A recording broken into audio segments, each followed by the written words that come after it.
Welcome, everyone, to the Sickos Committee podcast. This is our podcast for the evening of the Ides of March 2023. I would like to apologize to everyone in advance. Tonight, I'm not drinking Fernet straight. I'm drinking water, so I'm not going to be nearly as funny or argumentative or confrontational. I loved that our followers were asking if I was a fucking Argentinian bartender or if I knew one. Because why else would I be drinking Fernet? A valid question. Also, shout out to Mansion Hell, who gave me big credit for drinking that. Thank you very much. She was just like, sickos, yes. It's so good. It's so good, guys. It's so good. I've never had it, but I was a bartender for like 7 years in New Orleans, so I've seen it before, but I just never drank it. And like only maybe like 2 people that I encountered wanted this, and I was like, okay. It was like the bottle that we had in the bar that was just in the back, and it was very dusty.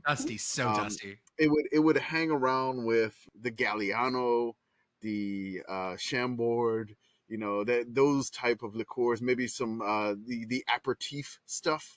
Okay, no joke. My friend brought some of her bar and definitely brought her Galliano and Chambord.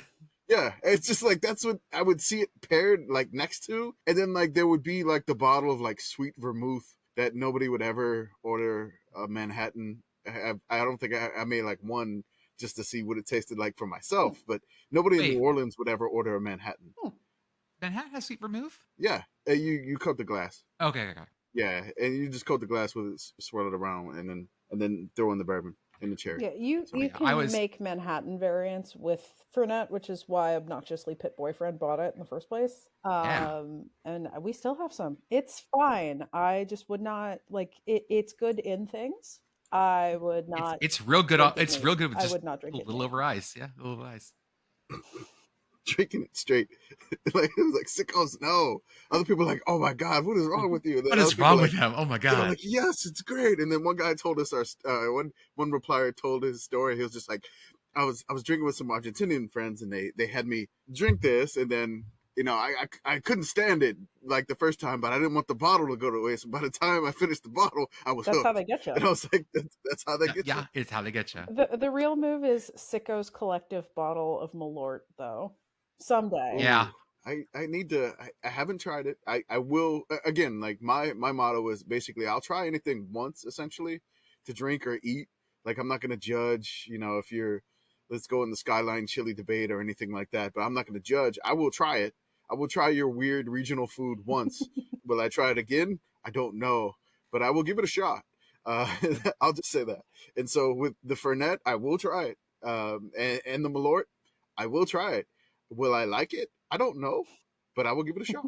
I'm excited. I'm excited for this. More off-season content, bitters and herbal liqueurs, a tasting. I'll come to San Antonio for that. We'll put the camera up. It'll be great. So I want to start with today by talking about something that I had forgotten about. Yeah, there is something you've forgotten about. Oh, your names. Mm-hmm. Yes, with me tonight, as always, I am Jordan. Then I have my special reminder every week. Thank you, PittGirl. Someone has to remember. Someone has to remind me. Someone has to remember. And then Commissioner Escalante. PittGirl, how are you doing? I'm good. It has been an excellent but admittedly bizarre and tiring last couple of days, about which I will elaborate later. Mish, how are you? I'm doing good. Again, tired, newborn, young kiddo, very tired. Really upset that some idiot neighbor honked the horn at like 1 a.m. last night. I don't know why. And then that woke up the baby. And so not much sleep here. I'm very well caffeinated, so I may not be able to sleep tonight. So I'm a little hyper, just on straight caffeine to try to make it through the day to deal with the other kiddo. And for some odd reason, I found myself playing Stardew Valley again. Yes. So I started that, and I had like a couple of saves where I was really far, and I've done the community center, whatever. I went the sicko route this time. I went Joja Cola, and I'm like kind of in the beginning of it. I'm still in the first year, but I'm heading that way because I've never went that way, and it just feels like the sicko thing to do to try that out. Who's your lady this time? I don't have one. Don't have a lady this time? No. Previous ones, I think Penny was the one, and then I don't think I never made it. I only had like 3 saves because I wanted to try the different maps. the ones that they came out with, like the new maps instead of just the original one. So, yeah, I think Penny was one for me, and then I'm doing the JoJo route. I am playing the field this year right now. I don't know, but I'm just like, just not Penny again. I'll just say I want to settle down. No, you don't want to no, I settle don't down. want to settle down. I'm having fun. I will give out the the artisan goods. Oh yeah, it's all the ladies to get them to like me. Yeah, you want some of that salmon berry jelly and you want all that good stuff. Just make but sure yeah, you give Abigail a rock. She loves those. That's right. Definitely. I'll passing out the amethyst to Abigail or whatever, and whatever. I just recovered the shorts of the mayor. Oh yeah, because they were at Marnie's place for some reason. I haven't played this in ages. I need to go back to it. Yeah, it's been fun. I got it on the Wii. I'm sorry, not the Wii. The Switch. Sorry. Same thing. I don't, the Nintendo. The Nintendo thing that's here, and then I can like with the baby not sleeping, and I'm like, I can have like the Switch in my hand. I've been picking that up lately, but I'm sure we'll get a lot of opinions on like how could you marry this person, or something in the replies. It's just like, oh my god, how could you go JoJo? And I'm like, everyone has best waifu. You have to know which waifu you want. I always marry Elliot, but I also like that's Leah, what I do. For the record. Yeah. So what you're saying to me, Kamish, is that me being like, oh, I feel so old. I drank all weekend and did other things, and oh, I'm hurt. You're just having no fucking like sympathy for me right now, is what I'm hearing. I understand what you're going through. I can empathize with it. There we go. Empathy, not sympathy. There we go. That's really important. Not sympathy. That's to get. Again, I can get what you're going through because I've been there. I'll say that. Right now, I'm not doing the competition thing. Like, I am more tired than you. You have no reason to complain. I'm not one of those people that is just like, you don't know how tired you are until you have a kid. I'm like, I'm not doing that.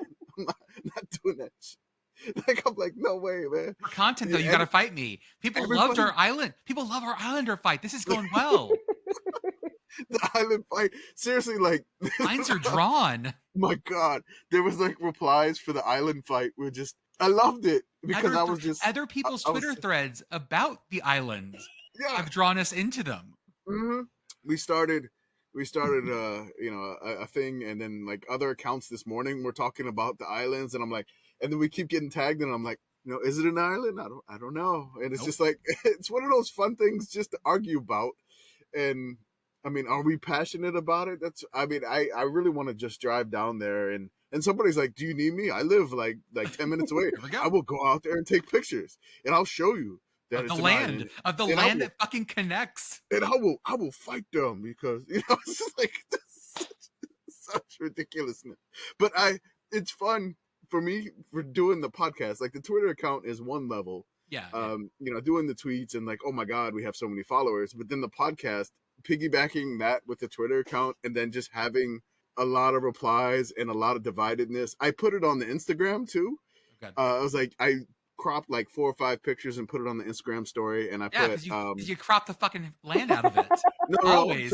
It's always high tide bullshit from you. I love the brochure by Texas A&M Corpus Christi too, because I mean, that is such a beautiful Photoshop of that island. It's so awesome. But I put it on Instagram. I was like, is Ward Island an island? And then I gave people 3 choices. I was like, yes, no, words aren't real. And the winner was words aren't real. Yes. So yeah, the PittGirl wins yet again. PittGirl wins. So before we get started on football stuff tonight, I want to tell you guys about something that I was reminded about today. I'm glad someone reminded me. My wife reminded me, actually. Something called the Barkley Marathons. Have you guys heard of this? Only insofar as it showed up in the show notes, which I looked at 5 minutes ago. Okay. I've never heard of it, and like I saw you start tweeting, and I was just like, I immediately said, all right, tell me about this on the podcast, because I have no idea what it is, but it looks incredibly insane, and it'd be fun to talk about. I want to be the podcast host that is not prepared on the topic. Yeah, and I want to live react to it this time. It's fun. So this is both sides of this are so much fun. So it's a race that takes place in Tennessee every year. A guy by the name of Lazarus Lake runs it, who looks like Spencer. Let me get you a picture of Lazarus Lake real fast. Okay, I thought it was. What city in Tennessee is this? Is it Lazarus Lake too? No, and the person and the okay. In the Discord dropping. of Lazarus Lake. Oh my God, that's Spencer's father. Yeah, I think they've actually mentioned that on the as like a side joke on the Fullcast before. So they've started this race in '86. It's in Frozen Head State Park in Tennessee, and the way it works is that it's a 5-lap race. It starts on trails, but then is very much off trails. Okay. And each lap is around 20 miles. They say the guy that plans at Lazarus Lake says it's exactly 20 miles, but he has added and subtracted things that definitely make it longer than 20, but on the map it still says 20. You have 60 hours to complete 100 miles. Only 13 people, I believe, have ever finished it. Ever. What? Most years, most people don't make it out of the first lap. Usually, most people end up like something happens in the first lap. They don't make it. There is no GPS. There is no altimeter. There is none of that. There is a map at the very beginning of the race that he hand writes. You copy it on your map. Okay. Is there like a time limit here for the map copying or whatever? No, you can spend as long as you need to copy it. Okay. But it's also written as from someone who lives around here. So it's a lot of, here's this tree with 3 trunks on it.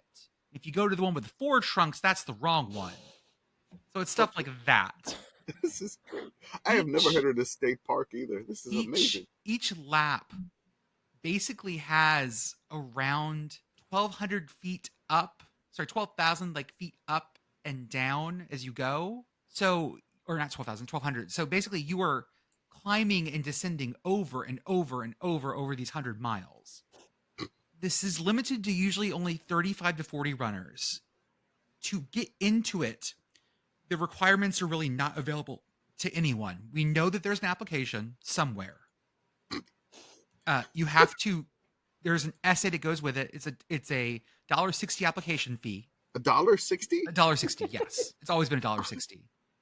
Okay. And is that postage? Well, I mean, and so, but no one knows where the entry is. Like, you have to know someone to get into this race. Referral only.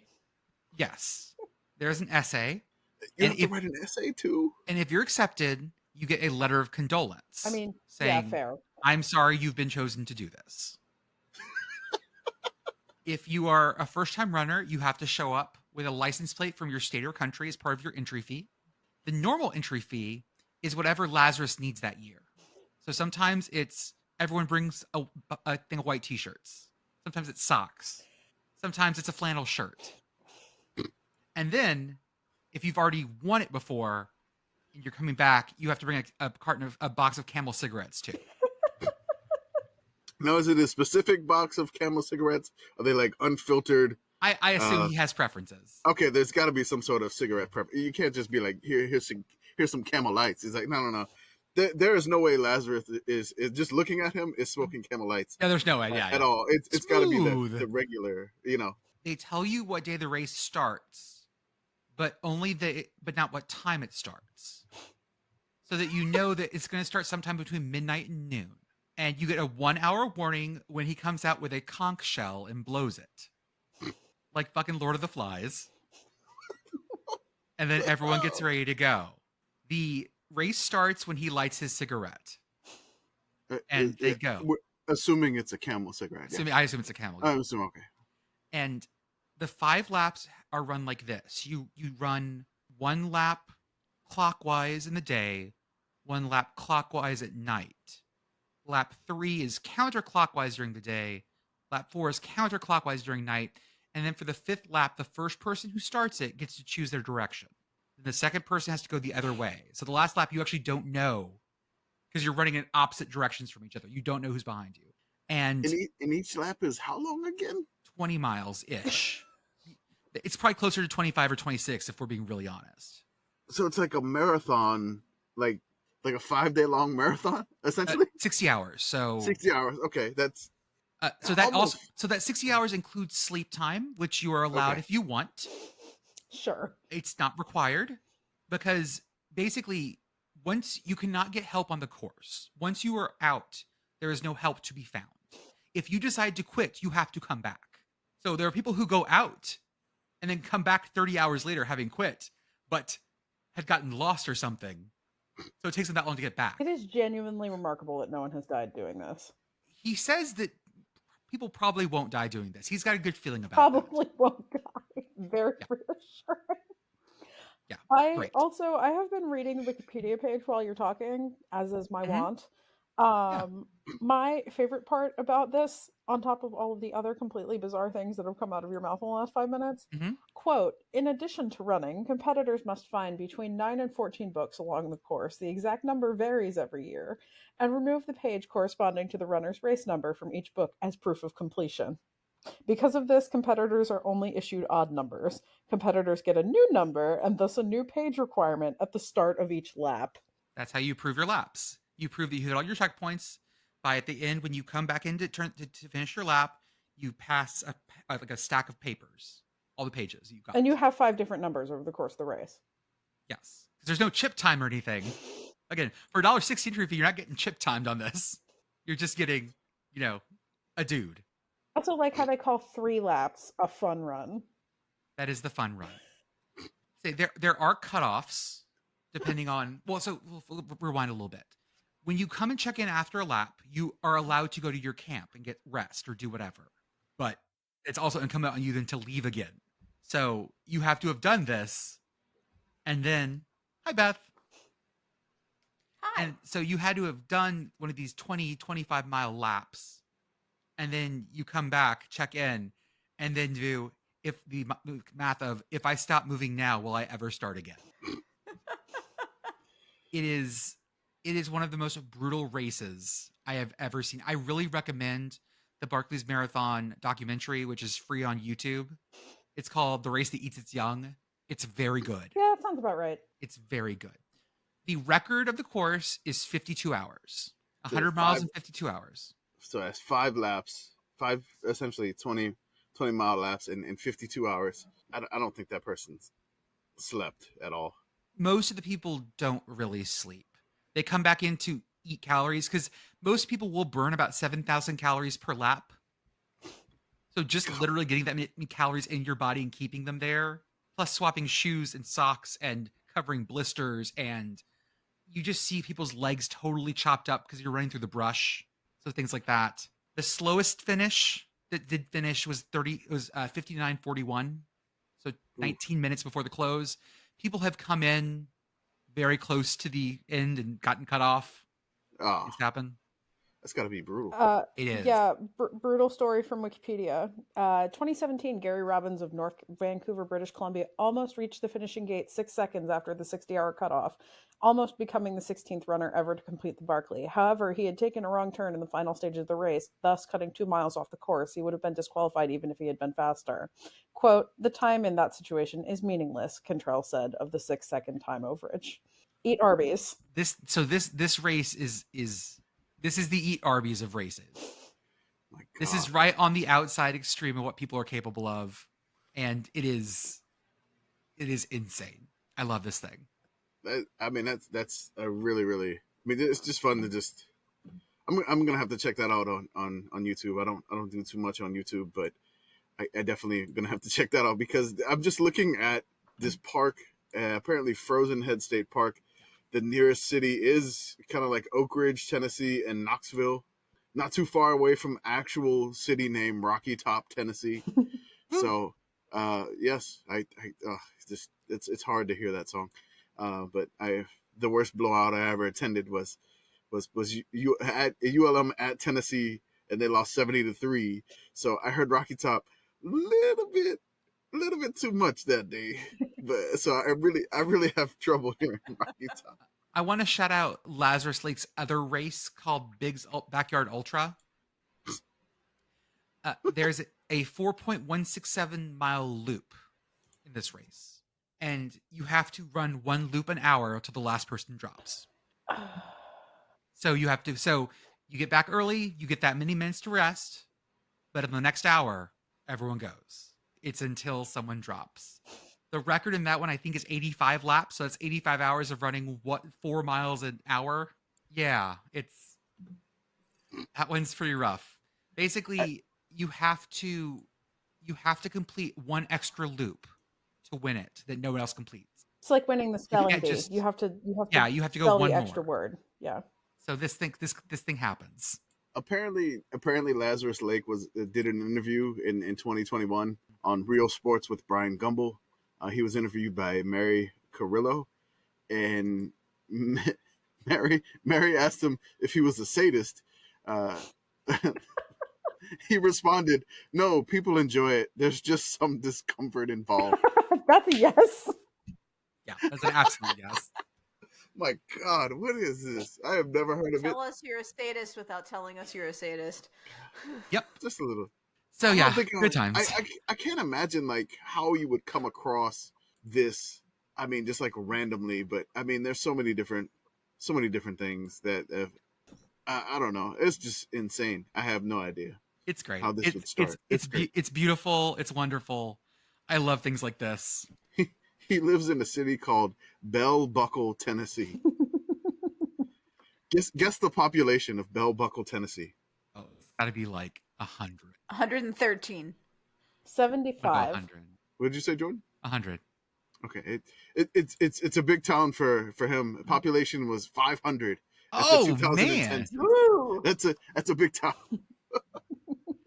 Let me get you real fast before we go on to our next thing. Let me get you real fast an update on how people are doing in the race currently.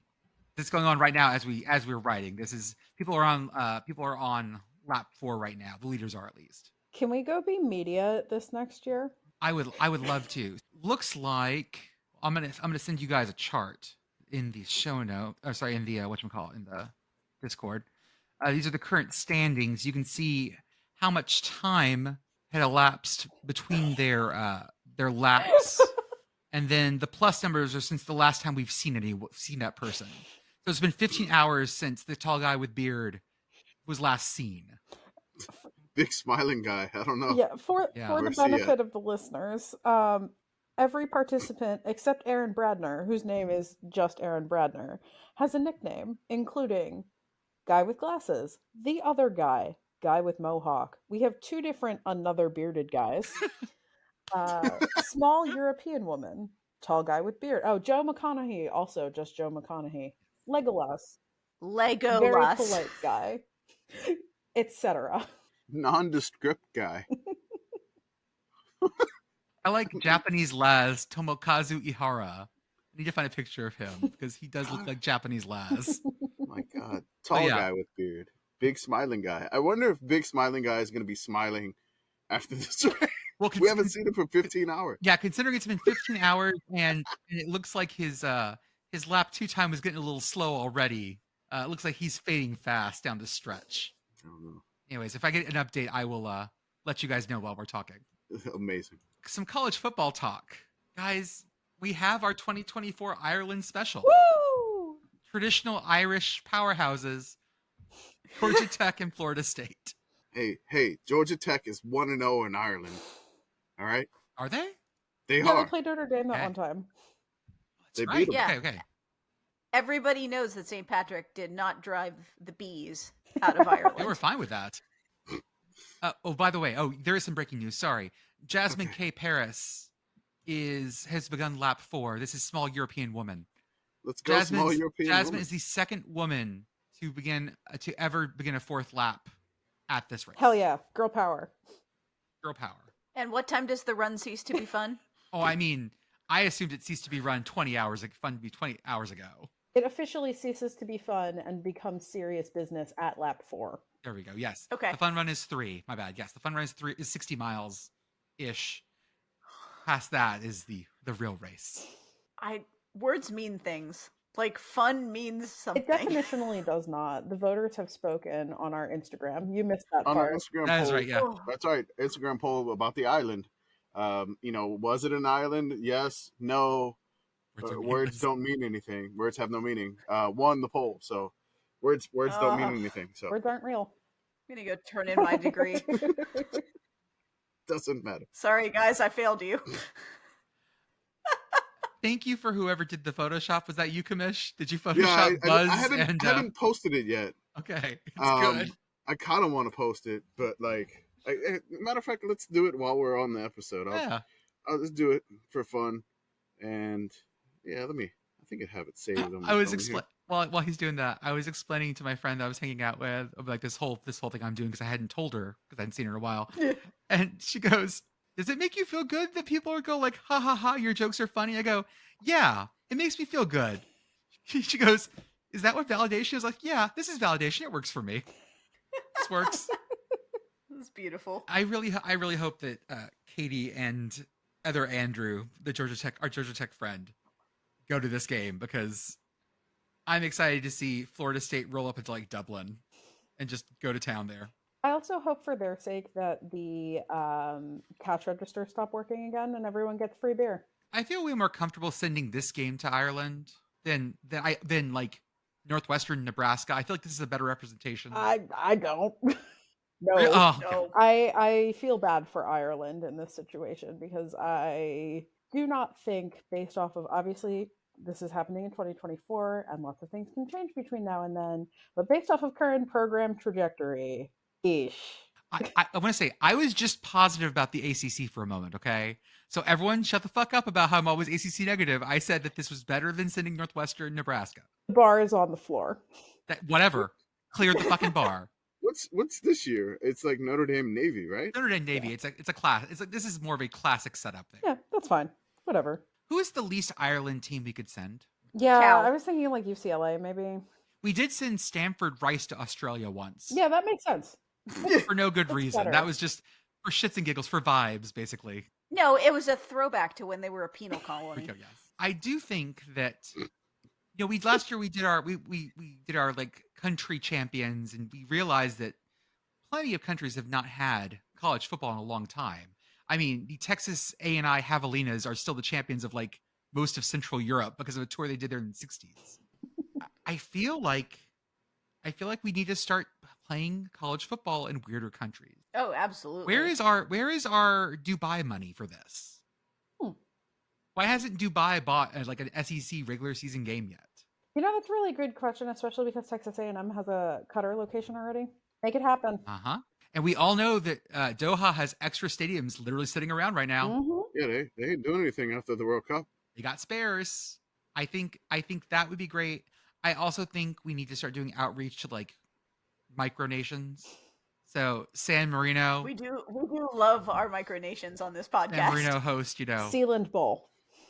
Can we get like one in Gibraltar? Yeah. Like right by the airport field? Oh yeah. Do it. I love the idea of trying to have a college football game over there in the midst of whatever Brexit means to Gibraltar, which day by day is a very fucked up thing. What do I need to do to send Boston College to Vatican City and not send Notre Dame? Oh my god. Oh my god. So wait, you said Boston College? Yes. Okay, and then not send Notre Dame. And don't send Notre Dame. So good. Would like Boston College in Michigan? Well, Jim Harbaugh tried to give the Pope a football helmet, didn't he? Yeah, I think so. I thought he did. Did he? Okay, yeah. Is there enough space in the Vatican to have a football game, or would we actually have to like move the obelisk in St. Peter's? If you can play a game inside of the Atlantic City Convention Center, you can absolutely play a game in the Sistine Chapel, and I will hear no arguments. I was actually just looking at this because I had said, what if we had a Sealand Bowl? Don't hit the ceiling with punks. Don't do it. Sealand, for those who do not know, is an unrecognized micronation that claims Her Majesty's Fort Ruffs, which is an offshore platform in the North Sea off the coast of Suffolk. That is it big enough? It is not big enough. It is approximately 1 acre, and a football field is 1.32 acres. Damn it! Damn it! Well, if it's 1 acre, it can house a sheet. True. So that's good. That's what offshore sheets. Offshore sheets is tater tots, burritos, and monkey knife fights. Wait, the offshore sheets, is it the Krusty Burger that was on an oil rig? Yes, this is basically what Sealand is. Perfect. I was looking at the Vatican soccer stadium. Yes. Apparently, it's right outside of the city limits of Vatican City. It's not in the walls. It's in Rome, technically, so definitely no. The principle of Sealand, definitely. But I'm saying that if we moved the obelisk from the center of St. Peter's, okay, I think you'd have enough space. Well, maybe can we use some the weird obelisk sight as lines. Some weird sight lines. Weird sidelines. It's like sure. it's like playing in a fucking baseball stadium. They're weird sightlines. Oh no, you're playing in Peter Square. Oh no. St. Peter Fucking happens, Square, okay? Let's make it happen, guys. Acreage. Plus, if you play your games in Vatican City, we can use the smoke to tell if we're going to overturn the call. I like that. I like that. I love that so much. Holy shit. We go now. Black smoke. We go now to our replay crew in the Sistine Chapel. Interception. We go now to our replay booth in the Sistine Chapel. Let's see what the result is. I have named this episode. It is Habemus Interception. There we go. Done. And the replay officials are infallible. Yeah. Get the apostolic nuncio as the head ref. Absolutely. Please let us do this. God. Yeah. Hey, Vatican, listen up, okay? Someone tweet Pontifex and let them know we have ideas. That's at Pontifex. We're going to get blocked by the Pope. Oh my God, squad goals. Please do this. If you get blocked by the Pope, well, I'm not Catholic, but I feel like that still doesn't have, let's say they're right about the afterlife. Maybe say that they're the correct ones. I mean, Martin Luther probably got blocked by the Pope. I mean, he would have gotten blocked by the Pope. He was yes, the I guess, original poster, yes. right? About as blocked as you can be, yes. Martin Luther would have needed those extra character counts. He would have had Twitter Blue. Oh, he absolutely, he would not have paid for Twitter Blue, though. No, that's right. If you get... No, I'm cutting that because I don't want to be responsible for any of this. Do not encourage. I'm bleeping that all. I'm bleeping all that shit out. I'm gonna leave it in, but bleep it because we're not doing that. You know, one person who I think who follows us that could probably get blocked by the Pope, but I think that's 3-year Letterman. So I think he could pull it off. How many SEC championships does Vatican City have? 0. No, that's right. 0. That's right. You don't have a corner booth at the nearest Beef O'Brady's. Pope, you got nothing. I laughed too hard. Podcast left. Well, since this is March, it is the Ides of March, and we are knee deep into basketball. I think it's time for some of that. Basketball, give me the ball because I'm gonna dunk it! Basketball, and we do the things, and it's the tournament, and I'm watching. First off, I want to say thank you to everyone again who voted in our poll. That was great. I will have the full bracket up tomorrow, which would be the 16th. I'm finally home, so I have it on my computer again. I can do it. Yeah, the game started at like 11 a.m. I think. Oh yeah, I'll get it before that. Don't worry. All right. I could block at noon. There's still time. Well, there won't be time probably, but as of time of recording, there's still time to enter our bracket pool. There we go. There is our fail bracket pool, which I think we're over 1,000 people in this thing. Oh yeah. It's beautifully done. I'm giving the prize, or we're giving the prize away of we'll bevel any logo. Of course, it can't be like really inoffensive. I mean offensive, sorry, not inoffensive. But it cannot be profane or offensive in any way, but we will bevel the logo of your choice. I'm really hoping that somebody asks us to bevel some weird fast food restaurant. Yeah. Like some really hyper local fast food restaurant, and just them following us for no reason except that we played with their logo in a graphic design machine. So that's what I'm hoping for, but choose whatever logo. I don't care if it's like some local, muffler shop or whatever, or a team, up to you. As long as you get the most wrong, the quickest. Rest in peace, Hank's septic tanks and snow cones. That's right. Thanks and snow cone. So, PittGirl, I want you to walk me through the game last night. Oh, like your viewing of I it. don't even know where to start with this. I should actually probably start with what I alluded to at the beginning of the show, which is that in addition to Pitt tipping off at, I'm sorry, we're gonna go back a step because Beth just put in the chat that that was an actual business. Please elaborate. Yeah. Wait, hold on. Wait, what? That's real. Yeah, this is an actual business in Marion Center, I Pennsylvania. 100% believe that. But please elaborate. Yeah, it was a business that, a dude had his septic service truck and would sell snow cones. Out of it, as best I understand. I would love to know how he passed the health code inspection for that. No, pass. I pass. Pass. I want to know There's some flavors you can only find seriously, one place. seriously, I want to know if he leaned into the snow cone flavors using the septic tank thing. Like, I mean, Lemon was there like only. any like lemon or like extra chocolate chunk? No.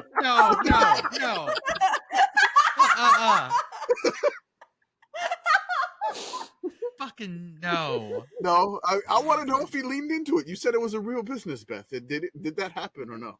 I don't know. I never saw this place operate. okay. I've only heard of it through local legend. Oh, so. okay. It's a local legend. Yes. Okay. Yeah. So if you ever want to go to beautiful Indiana County, home of Jimmy Stewart, and hang septic tanks and snow cones and send back a field report, if you can find the former proprietor, that would be wonderful. Okay. Well then. God, I know this exists now. This episode is just a whole pile of like, this exists. What the fuck? Mm-hmm. The off season is Welcome to the magic. Sickos Committee, everybody. Hey Jordan, I put in the chat this video that I think PittGirl is gonna talk about. Oh. So if you want to open that up in the thing. Oh yeah, here. Yes, I will say before that I should start with the fact that Pitt tipped off at 9 and I had to be awake early today. And I knew that I had to be awake early yesterday. So I've been on one for the last like 48 hours. It's been great. So video loading. But yes. I got you right here.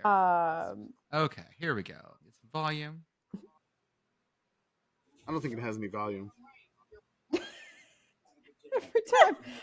For the listener, you probably saw this because the committee tweeted it, but it is the Southeast Missouri State mascot walking along a hallway, and all of the logos for the first 4 teams that played yesterday are on the wall, and he walks up, and it's a bird with teeth, because of course it's a bird with teeth.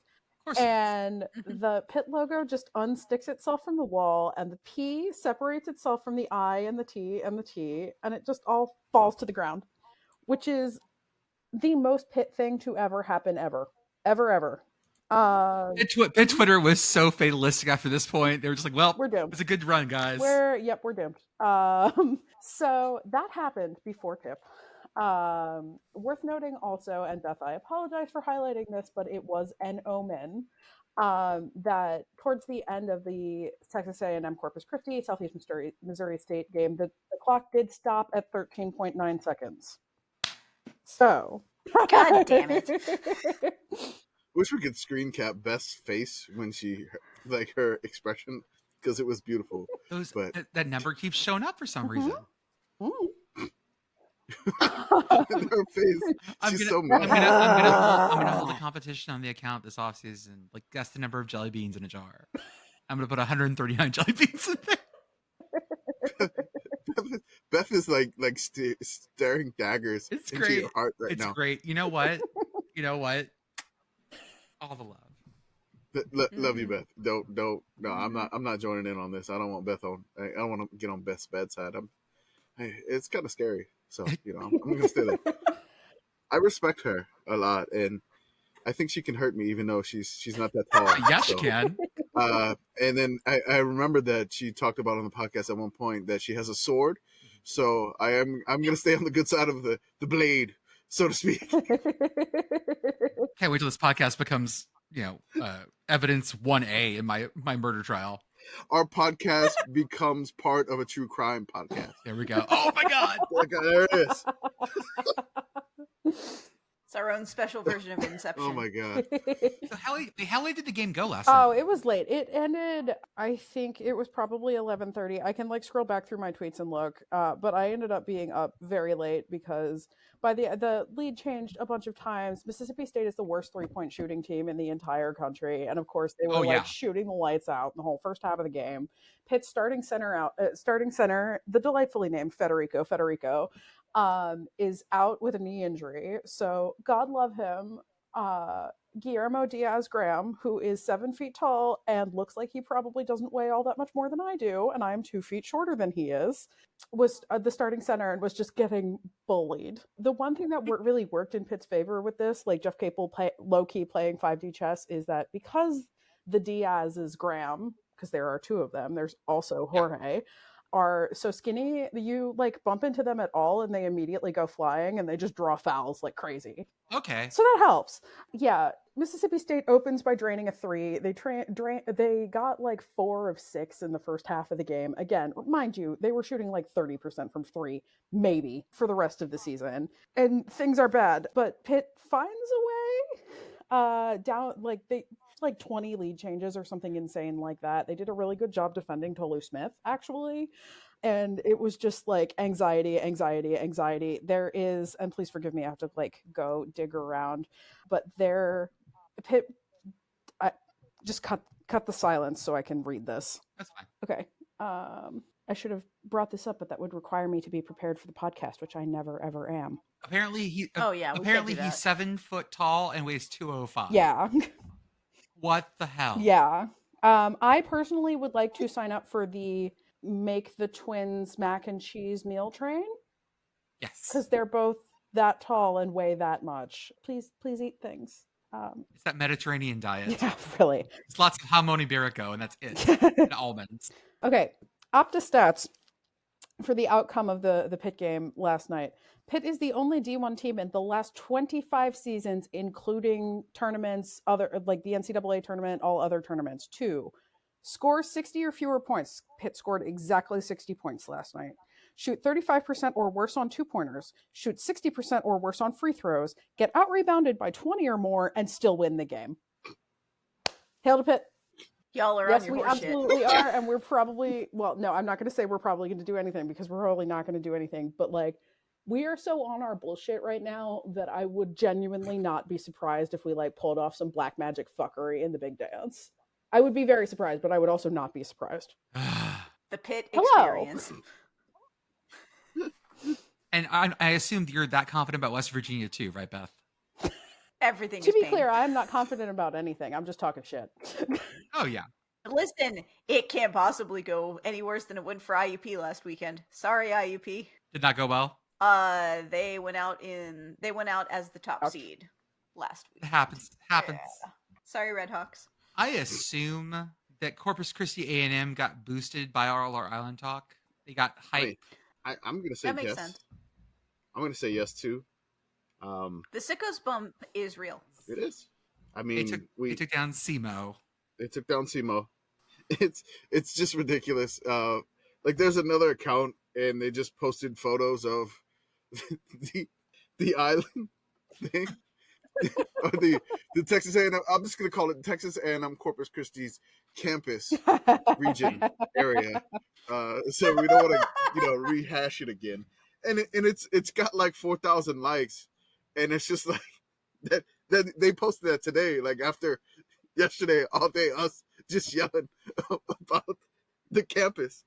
And so I just linked it again. I linked their tweet that had 4,000, but is it Killing me. just to do that again because it's fun. It's just a harmless thing to just debate about. I mean, it's a lot of fun. Jordan, Alana asked me if anybody starting shit on the Twitter account. Or are you just mad that Commission's like stealing your bit? Oh, he's stealing my bit, and I love it. Alana asked me if I had yet to send an email to the geology department or like one of the departments at Corpus Christi A&M to see what they think. So I'm going to do that tomorrow. Well, so there was somebody in the replies that somebody that used to work for the university said that she was upset that she had to say the island word in the middle of like on the correspondence when they would say like, we want you to come to our little island. And she was like, it's not an island, it's a peninsula. And then like other people below her were like arguing, but like nobody was like, this is ridiculous. Like we're getting hostile in mentions. They were just like, it's an island. I'll leave it at that. And they wouldn't really like fight with each other, which was great. People were just clear on the sides of it. And it's just funny. It's ridiculous. You can get a geology major at Texas A&M Corpus Christi. So Of course you can. Of course you can. They are not the Sea Aggies though. I did find out there are Sea Aggies. Sea Aggies. Yeah, Texas A&M Galveston, which is not a separate campus. It is part of the A&M proper, but like they have that they're called the Sea Aggies. Do they have a sports team? No. Oh, God, I'm sea cow and I don't like you.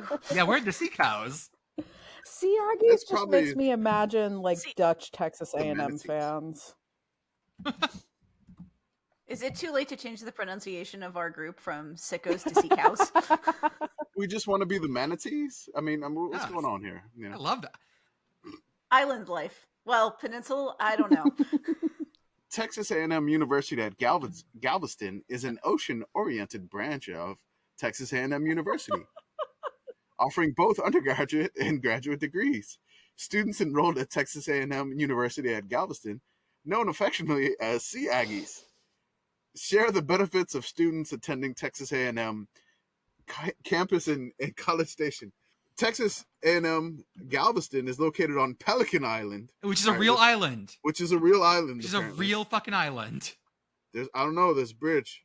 No, I'm just joking. This must We're be gonna where have you learn words. how to do the like offshore oil platforms, right? Yeah, it's Yeah, gotta be yeah. offshore engineering and stuff. They also have their own like marine ROTC, like our Navy ROTC. Yeah, but no, the Sea Aggies exists. It's like we took Aggies and they genetically modified them or bred them to be able to oxygenate water. Well, and they have a seal who's Sea Miss Rev. When they opened Texas A&M San Antonio a few years ago, I wish they would have had like a really good nickname, and they didn't. They just called them the Jaguars. I was like, come on, you got to give us a better nickname than the Jaguars here. It's no fun. Like Sea Aggies. I mean, the Alamo Aggies. Yeah, I mean, give us something like that. But give us the Jaguar. Come on, there's no Jaguars in San Antonio. Well, if we're being specific, basically all Jaguars are Panthers, which are basically all the same thing as fucking cougars and lions and The people have Jaguarundi and spoken and ocelot. words aren't real. I don't know how many It's times true. we have Right. to reiterate Words aren't real. this. Definitely words aren't real, because when I first moved to San Antonio, there was a section of town called Leon Valley, and I was like, why is there a valley named after Leon? And then I realized that Leon is the Spanish word for lion. Yeah. So that took me a month, and I was very embarrassed by that, and I just admitting that on the podcast right now. So yes, we have some NIT news, y'all. yes. Ooh. Rutgers lost the NIT. Rutgers men's. To Hofstra. I feel like they got out Italianed. I will say that. Hofstra, the Hoff, Jimmy the Hoff of Hofstra. That's what he's named after, right? Do not worry, gentle listeners. We are doing the fingers. Yes. Oh yeah, absolutely. Just violently. Wait. Also in the NIT, Eastern Washington has steals a win from Washington State. Oh. There's a player on Eastern Washington. His name is Steel Ventners, and I cannot help but think of that Michael Bolton song, Steel Bars. Every time I hear his name. That's what you think of? But yeah, you're Yes. not Blue Steel? No. Steel bars. Okay, sure. And I blame that on Holly Anderson and her reference to that on the football. Yeah, Okay, that's that's true. So I'll give you that. So Steel Venters was wrapped around the Washington State players. All right. So tell me about God, I say this wrong. Fairleigh Dickinson? It is Fairleigh Dickinson, yes. Fairly. So it's like it's not mostly Dickinson, it's Fairleigh Dickinson. Yes, correct. Okay. And our Knights beat the dream of a 20-loss team in the big dance, not to be. Texas Southern got knocked out tonight. Yeah, they did. I watched part of it. It was not particularly close. But Fairleigh Dickinson did a fairly good job with the game. They did. And apparently they are tiny boys. Yes, they are the shortest. They're definitely the shortest team in the tournament. They might be the shortest team in like all of D1. I have to go back and check.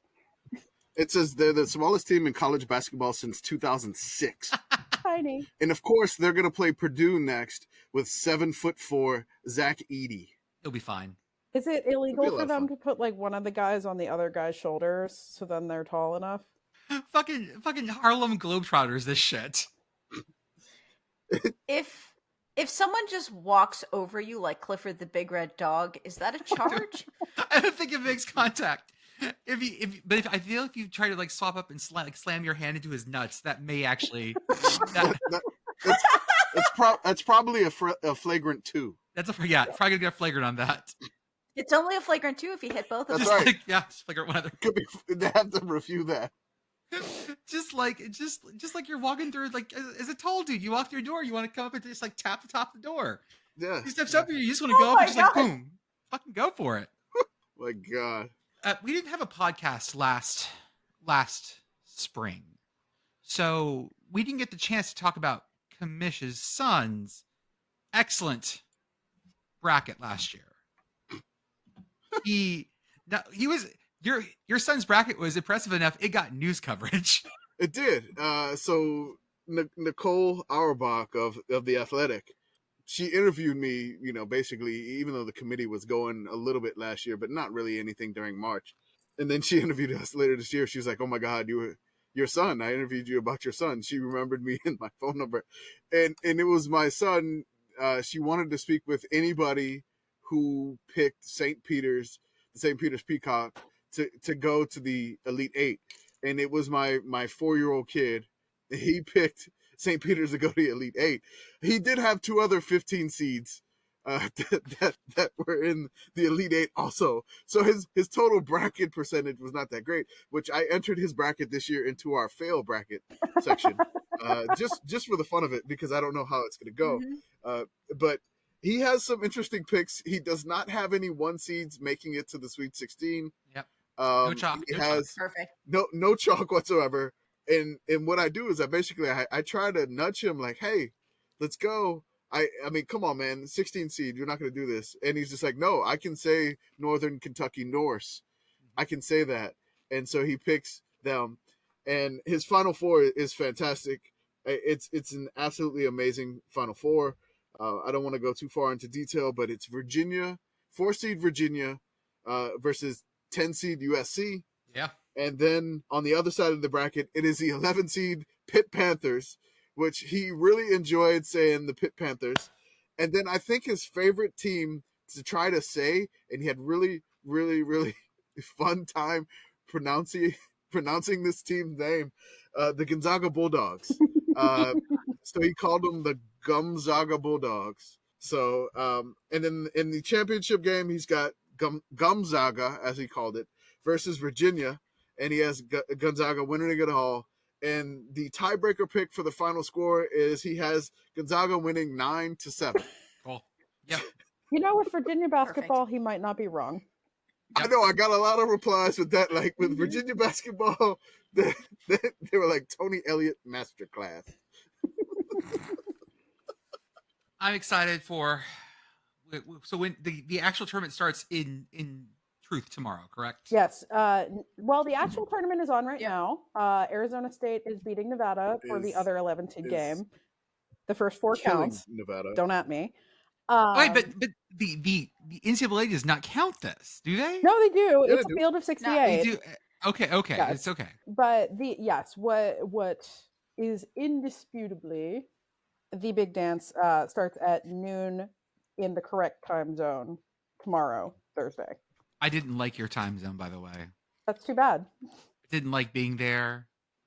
I didn't like being there, especially on the Leap Forward weekend. Yeah, that's too. not ideal. No, it's just so my body was No. completely fucked. Dude, it's like you were in Newfoundland, Yeah. Yep, basically. Seriously, you were a Newfie for a day. Newfie for a day. Should have decided to be on one of those like weird 30-minute time zones just for a day. That's right. It's great. I mean, it threw me off when I went to Mountain Time to go to New Mexico. I was like, holy crap, it's Mountain Time. I didn't realize it. Like El Paso was Mountain Time. I'm like, but I'm still in Texas. Oh, going that direction for time zone changes is the best though, because it's the only time in my life that I'm ever not late for things. No, I was super early for everything, and I was like, why are the bars not open? It's like noon. I'm like, oh, it's only 11. It's like, God. Oh man, I'm late for breakfast. I'm like, oh, it's only 8 a.m. The Mountain Time was great. I really enjoyed the Mountain Time vacation. I want to do it again later this year, and hopefully I can make some trips for some football games later this year. I think it's time for part 3 of our 39-part series. That's right. The best season of all time for teams who are below 500 all time, or Besot Fatwa 500 at. Can you like do like a, I don't know, this is one of those sound effects where it just sounds like all the words are jumbled together. Oh yeah. But like that sounds jumbled enough, you may not even have to do anything with it. No, I'll have some. It needs to have more like Gregorian chant energy, like Besoatvatwab 500 at. Oh, I like that. Okay, Okay, you yes. need to chant that at the Pope, and they'll definitely play a football game there. Exactly. Well, I was thinking that, or like you get really good at pronouncing it, and it's like that video of the English TV broadcaster pronouncing that one Welsh town correctly. Yeah. Oh, yes. Just rolls off the tongue. Yeah. Who is our team today, Kamish? I had trouble trying to pick the next team, so I randomly put up a poll of 4 teams without any context except Yeah, I had like no clue. I had no clue what the fuck you were the doing. vote emoji. Perfect. So I didn't put anything. I just put I put the vote emoji, which is just looks like a ballot box. So the 4 teams that I put up, it was Akron, Temple, New Mexico, and Colorado State. So I did the poll for like, I think it was almost 24 hours when I put that up. I did give context maybe like an hour or 2 later with a quote tweet, but I didn't give any more context when I retweeted it like twice. So Colorado State narrowly won this random poll that I conducted. Mm-hmm. So they barely won it. They had 29%. New Mexico was 28. Akron was 27, and I think Temple was lagging behind with the remainder there. And I'm not looking at the tweet, so I don't know. Temple, we may do this in the future because this is fun for all these teams that they're below 500 all time. One Wyoming person quote tweeted the poll and said, "Hey, look, Colorado State could actually win something," and I'm like, "Oh damn! Oh shit! Oh shit!" I think his name was Jared. Shout out Jared. That was a nice burn there. Because I mean, that's your hated rival, Wyoming. So in going in Colorado State's history, I had to go through a couple of different teams because there was a few teams that had high points for Colorado State, but I don't think they were the highest highs. And if you want to disagree with us, that's fine. But I'm going to go off a criteria that I just basically made up, and it's in my head. So sorry for that. The 1949 Colorado A&M, which they used to be known as Colorado A&M, they finished 9-1.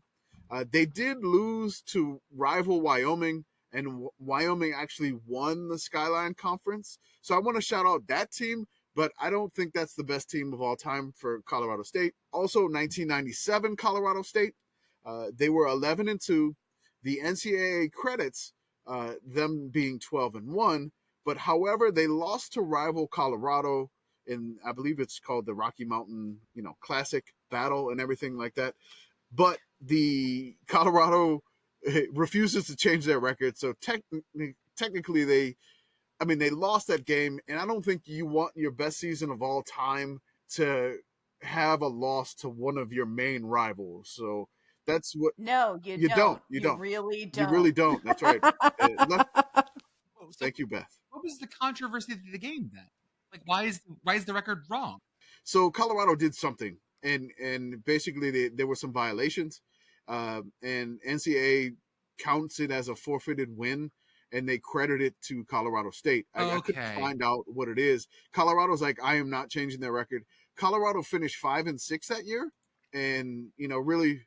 It's not good to lose to a team for your best season of all time where they have an under 500 record. Yeah.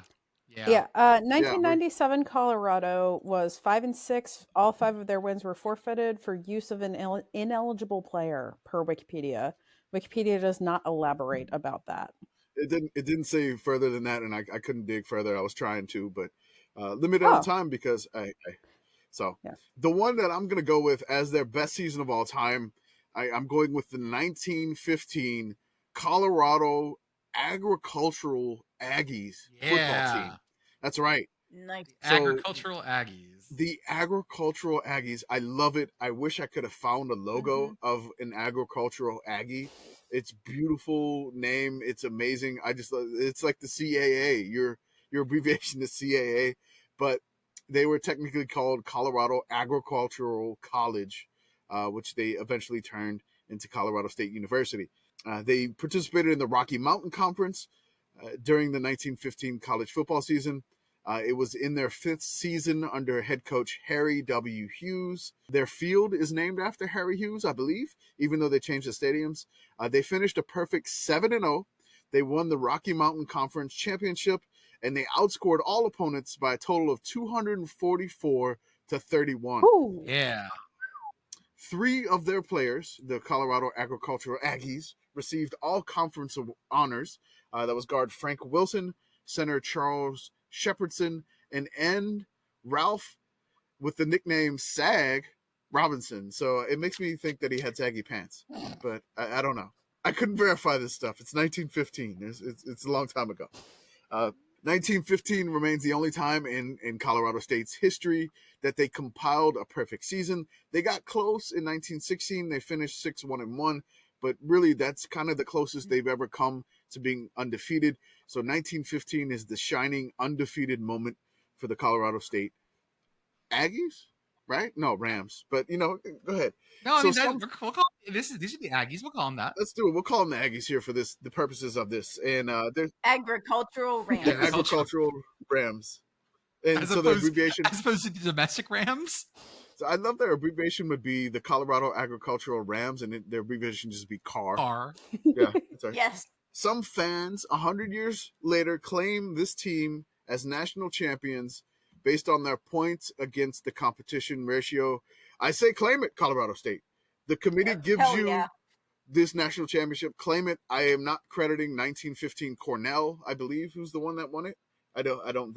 Well, there's another team that year that you may want to actually credit. Yes. Oh, okay. Who was that? Hello. That's a Pitt. That's a Pitt year. It's fine. Take it, Colorado State. Yes. Pitt Panthers. Yeah, Cornell, Minnesota, Oklahoma, and Pitt have been selected as national champions for 1915. Only Cornell and Pitt claim 1915. What's another one? Let's just do another one. Like 5 people claim it now. I mean, what's the big deal? Do it. Hang the banner in your new fancy stadium. Yeah. Colorado State. Do it. It won't take away from Pitt's claim. I'll just say that. I mean, can you really trust a Pitt team that only beat Allegheny by 42-7? I don't know. Can you? Only beat Penn 14-7? Penn was probably good then. That was probably actually. Oh, hey, they played the Carlisle Indian School then. Huh. They did. That's pre-Jim Thorpe, yeah. I think so. This is Pop Warner's first year at Pitt. It'd be close. Yeah. So the Colorado Agricultural Aggies that year, they played this 1915 year. They played at Colorado, at Utah, home against Utah Agricultural, which is Utah State, I believe now. Yes. Then at home against Colorado School of Mines, at Wyoming for the border war. And this was only 16 years after that first game we talked about earlier, where people threw fists at the fucking Colorado State Wyoming game in Laramie for round 1. Jim Thorpe's time at the Colorado Indian School ended in 1912. So yeah, we're close, but not quite. Say the score for the Wyoming for the Colorado State fans. 48-0. Absolutely just took the stick to them. Something called Colorado College. I think I don't know what that is. They no longer have a team. Yeah. He was continued in 2008. And then Denver, which I don't think has a football team either anymore. No. R.I.P. Broncos. Oh, the Denver Broncos. No. I wanted the Dallas Cowboys. I wanted the Dallas Cowboys. And even that joke nowadays doesn't hold water. No, it doesn't. Only from a Simpsons episode that's they're 25 years old. That's right. So will you drop it? Will you drop that picture of the coach in the chat, Kamesh? Oh, is it? Oh, I'll copy it, but it's on the doc. So this dude's amazing. This guy is great. Oh, that is a good picture. Oh, it's not letting me copy My it. dude's about to drop his mixtape insofar as there was one of those in 1915. He's a fun looking dude. I mean, this is the meanest looking dude I've ever seen, man. This dude, he looks, I mean, oh my God. He just looks so angry, and I would be afraid to talk to this coach. I honestly, just looking at that picture and him holding the football like that, the Colorado coach, Harry Hughes, I mean, this, oh my God. We can probably slap a parental advisory on that one. That would probably work. The little label on the corner. It'd be beautiful. Of course, y'all, you know that he was not only the head football coach at Colorado Agriculture / Colorado A&M, he was also, say it with me now, the basketball coach. And the athletic director. And the athletic director. Thank you very much. It's beautiful. It was amazing. So after his time at Colorado State, which he spent a lot of time there, Yeah. He was given the nickname the Dean of American Football Coaches by sports writers and fellow coaches for his many seasons at one school. He was famously known as one of the most fair and sportsmanlike football coaches in America.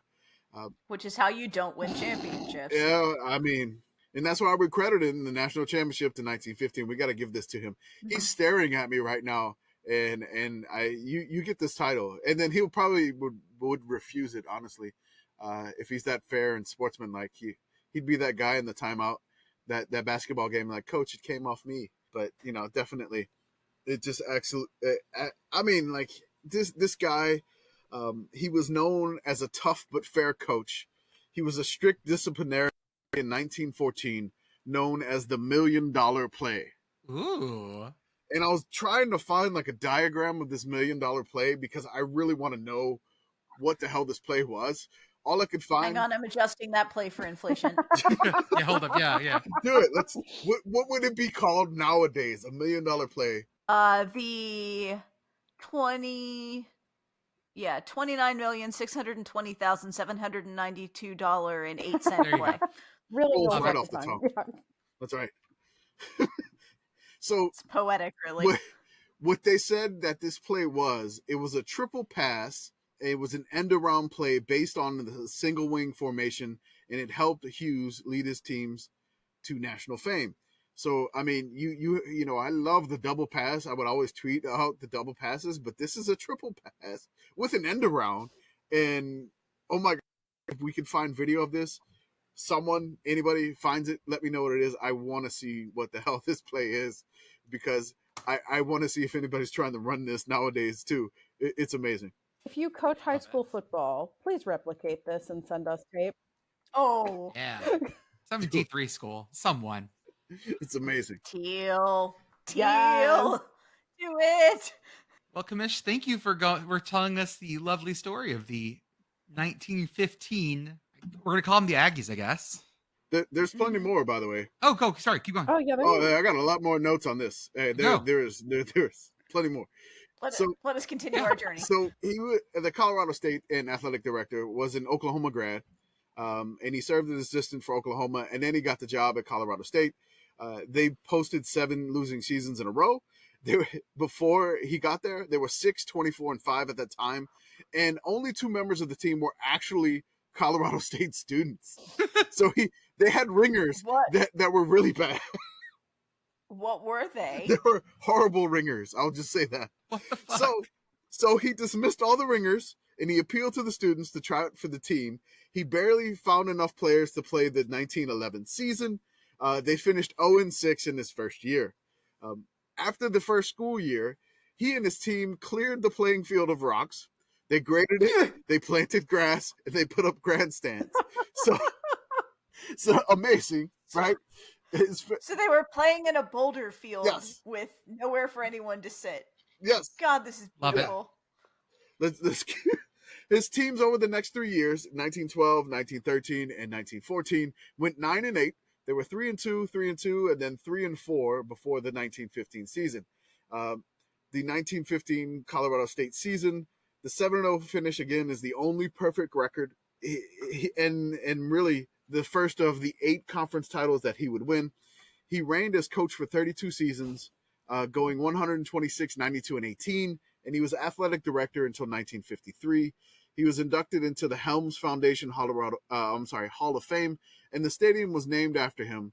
Colorado State in 1915 won every game by more than a touchdown, including 21-9 at 5-2 Utah, 35-0 at 4-2 Colorado Mines, and then 24-13 at 6-2 Colorado College. Those 3 teams only lost to Colorado State and to each other, but they played a few meaningful intersectional games, which probably why they didn't get much national notoriety and love for the national championship. Now, I want to delve into a little bit of some weirdness that I found associated with this here. Okay. So for the time before Hughes got to Colorado State, they would always play Colorado, and Colorado would beat them mercilessly. Like, they would never, ever beat Colorado at all. Colorado State would just get crushed. There was one point in like 1899 or something that they were beat, I think, like 73-0 by Colorado, but they still played them. So I got that little rice thing in my head. They played them not because it's easy, but later. So once they both joined the Rocky Mountain Conference, they still had not beaten Colorado until 1912. So the second year of Hughes's tenure as the head coach. That year, a member of the Alpha Pi Lambda fraternity introduced an English bulldog to Colorado Agricultural College, and as found in the Colorado State University archives, Peanuts the bulldog rose to fame after interrupting an early morning music performance on campus. Fascinated students accepted him as their unofficial mascot. Peanuts watched the Aggies win the Rocky Mountain Showdown in 1912, 1915, of course, the year we're talking about, 1916, and win the Rocky Mountain Athletic Conference Championship in 1915 we're talking about. He was the spirited cheerleader and a good luck charm for the Aggies against Colorado until 1918. On the brisk morning of April 28th, 1918, the Aggies found Peanuts dead on campus. Gasp! No, not Peanuts! No! A column in the Rocky Mountain Collegian reported that the beloved Peanuts had been poisoned. What? Whoa! Rumors spread that a Colorado student had murdered Peanuts, riling up the Aggies for vengeance. In 1919, Colorado State swept the Rocky Mountain Showdown 49-7. Peanuts' death changed the rivalry's tone. It was no longer just a football rivalry, but also a social rivalry. Rest in peace, Peanuts. This is where we take our true crime turn. We do it. We do serial about the maybe murder of Peanuts the dog. It was pointed. There's a link somewhere to that. I put the link in it if you want to delve in it further. It's amazing. I found some merch. I was trying to find a book about the 1915 Colorado Agricultural Aggies. I found a program of the Colorado College versus Colorado Agricultural Aggies program on eBay. It can be yours for the low price of $197.50. Wow! Right now, if you buy it now, I linked some photos of the weights of the players, so I know you really enjoyed that. So like you can see like the starting lineman, the heaviest player that they had on the team was 210 pounds, and he was the starting right guard. They averaged 176 pounds. It's absolutely amazing. I think the lightest player they had on the Colorado Aggies team was 145 pounds. On the Colorado College lineup, they averaged 163 pounds. I think they had somebody, coming in at the weight of 137 playing for them. It was just ridiculous. It was just fun to see something like that. I did find another book too. It says From Aggies to Rams, and the only thing that I found, it was the history of Colorado State football by Joe Hearn, Hirn, and it's only available for sale via hardcover for $89.98. So if you really want to study the Colorado State football history, you're gonna have to pony up a little bit of money here. Like the New Mexico State book, I could get it for like $8. So, dang, textbook lobby. I'd like to read y'all a poem about Coach Hughes. This is from the Rocky Mountain Collegian from November 25th, 1915, after the season, after he won. 4 years ago, when the coach was new, the money low, and the team blamed bad, Hughes took hold with his fair play view and handed the people the best he had. He met defeat that was far from sweet, but he kept on plugging away. So the coach once knew, with this fair play view, is the hero of this Thanksgiving Day. So, I mean, he didn't get a book written about him, but he got a poem, so I think that's probably better. He did. Also some fancy fucking hats in this They got some serious hats, man. They were just going through these hats. I think I took a picture of the 1915 team. It's amazing. We do love a fancy hat. It was $1.50. It was cheaper to buy that hat and then instead of entering that race. Wait, it's in 6 colors and it's Mm-hmm. waterproof? Wow. Waterproof hats. Beautiful. I love these ads. I like read them. I love old school ads. It's amazing. Oh, no, 1,000%. I'm going to drop a couple more pictures for y'all in this article from these players here. Sorry, Big Bill Strong here for you. He's a swole looking dude. He is a swole looking dude. I mean, he's Are Big those Bill Strong. Jodhpurs? He sounds like he would have like a song that you'd have to listen to. I mean, the caption of the photo is yet another poem. Yep. Give me 2 more weeks, said Rathgib, frowning at the Who's machine, and I agree to make a combination that can beat the golden green. No additional context. None Some needed. other boys here. I have Tub Wirt and someone who's only known as Nye. They're all poems. All of the captions are poems. This is amazing. Return. I love this so much. Hold on, let me see if I can read that one. Hold on, let's see here. The heavy Fact. punter That's right. I want to from see the that. mines was ready for his cue. The signal flashed, the linesman dashed, but the punt failed flat as West came through. There we go. Anyways, this is great. I'll chop this up a little more to post the post because there's some great little poems in here. This is insane. I love this. Yeah, it's just one that I mean I wanted to go with the earlier teams, but I felt because I mean you got an undefeated team. I'm gonna go with that. If you got an undefeated team, I'm probably gonna lean that way, and because I mean maybe I can lean if you have like an undefeated team and like one tie or something, but really I'm gonna go and lean that way. I'll probably do another random poll like that for the next one. I don't know if I'll keep the same 3 that I had previously for the podcast coming up when we'll record on Sunday night. But I may just do that again and just keep an eye out for that on the Twitter account and vote for who you want to see. Akron Temple, New Mexico could be there again, or I'll just pick 4 different teams because we have 36 parts to go in our 39-part series. Also, last thing, promise. Basketball season is now here. With the close of football season comes the basketball season. It is not quite as important in the eyes of some people, but we are here in the race to win all 5 pennants this year, so let's go. In fact, it is just as important and just as much of an honor to get a basketball trophy as it is to get the others. Thanks for selling me hard on the concept of basketball. Basketball. Give me the ball because I'm gonna dunk it. They would just let anyone write fucking poems in here. What the fuck?